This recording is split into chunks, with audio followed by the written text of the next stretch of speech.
Pai, do Filho e do Espírito Santo. Amém. Salmo 2, o drama messiânico.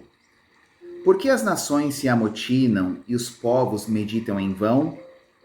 Os reis da terra se insurgem e unidos os príncipes conspiram contra Yahvé e contra o seu Messias. Rebentemos seus grilhões, sacudamos de nós suas algemas. O que habita nos céus ri. O Senhor se diverte à custa deles, e depois lhes fala com ira, confundindo-os com seu furor. Fui eu que consagrei o meu rei, sobre Sião, minha montanha sagrada. Vou proclamar o decreto de Yahvé. Ele me disse: Tu és meu filho, eu hoje te gerei. Pede, e eu te darei as nações como herança, os confins da terra como propriedade. Tu as quebrarás com um cetro de ferro, como um vaso de oleiro as despedaçarás. E agora, reis, sede prudentes, deixai-vos corrigir, juízes da terra. Servi a Yahvé com temor, beijai seus pés com tremor, para que não se irrite e pereçais no caminho, pois sua ira se acende depressa. Felizes aqueles que nele se abrigam. Glória ao Pai, ao Filho e ao Espírito Santo, assim como era no princípio, agora e sempre, e por todos os séculos dos séculos. Amém. Vamos lá. Após termos feito essa leitura orante do Salmo 2, a meditação do Salmo 2, o drama messiânico, a Bíblia de Jerusalém nos traz 4 citações de rodapé. Vamos lá. Começa com a citação E, sobre o título, o drama messiânico. Olha só. A tradição judaica e a cristã consideram este salmo como messiânico, da mesma forma que o Salmo 110, do qual poderia depender. Sua perspectiva são messiânicas e escatológicas. Então, olha só, o Salmo 2, ele anda em paralelo, ele se conversa muito bem com o Salmo 110. E as perspectivas desse salmo são messiânicas que vêm de Messias, né? Que você vai lembrar, então, portanto, do nosso Messias, que é Jesus. E elas também são escatológicas. Elas dizem respeito ao fim de tudo, a segunda vinda do Cristo Salvador. Olha só, escatologia é uma parte da teologia e também da filosofia que trata sobre os últimos eventos da história do mundo, né, que para nós cristãos é a segunda vinda do Cristo Salvador, tá? A citação F diz respeito ao versículo 6. Olha só. Fui eu que consagrei o meu rei, sobre Sião, minha montanha sagrada. Vai dizer o seguinte, olha.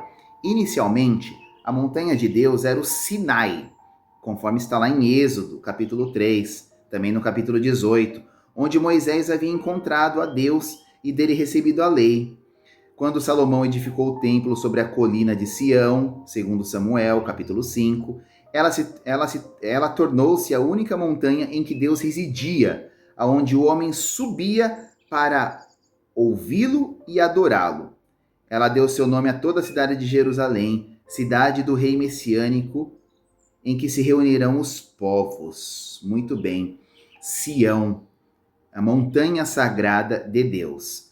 A citação G, que diz respeito aqui, vou proclamar o decreto de Deus, o decreto de Yahvé, depois dos rebeldes, depois de Yahvé, o Messias toma a palavra, consagrando rei sobre Israel. Deus declarou seu filho, segundo uma fórmula familiar ao Antigo Oriente, mas que, retomada já pela promessa messiânica de 2 Samuel 7, receberá um sentido mais profundo. O versículo 7 será aplicado por Hebreus, capítulo 1, versículo 5, e depois pela tradição e a liturgia, a geração eterna do verbo. Então, você vê que a riqueza da Bíblia, aqui foi citado para o Salmo 2, este versículo aqui, né, o versículo 7.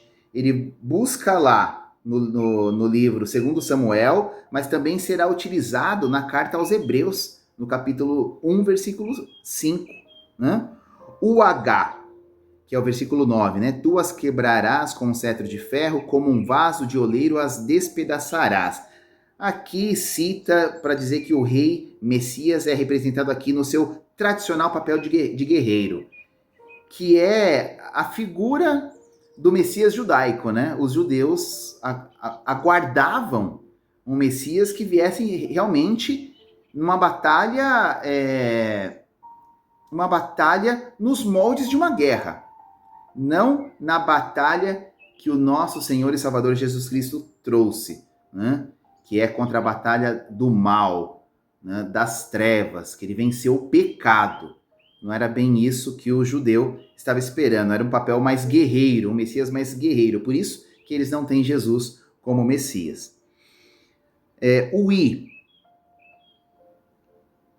O I, deixa eu ver aqui, é o versículo 12. Beijai seus pés com tremor. 11 e 12, olha, servi a Yahvé com temor, beijai seus pés com tremor, né? Aí tem uma citação aqui muito importante, interessante, mas que diz respeito se a gente tivesse fazendo o estudo de hebraico, que eu não tenho essa capacidade aqui, né? Beijai os pés. Também vai fazer uma menção lá pro Salmo 6, versículo 1s, né? E também, beijar os pés, você vai se recordar daquela que derramou aos pés de Jesus aquele perfume e que beijou os pés de Jesus. Muito bem, gente. O drama messiânico, Salmo 2, salmo lindo, reflexivo, que fala muito sobre o fim dos tempos, sobre a escatologia e sobre o Messias, que é o nosso grande Deus e Salvador Jesus Cristo. Encerremos então por aqui. Eu quero te agradecer, obrigado pela sua companhia. Que Deus nos abençoe e nos guarde e que Nossa Senhora nos cubra com seu manto sagrado. Vou te esperar então na próxima segunda para que possamos juntos fazermos a leitura orante do Salmo 3 e o estudo das notas de rodapé. Vou te esperar então. Louvado seja o nosso Senhor Jesus Cristo, para sempre seja louvado. Em nome do Pai, do Filho e do Espírito Santo. Amém. Até mais e salve Maria!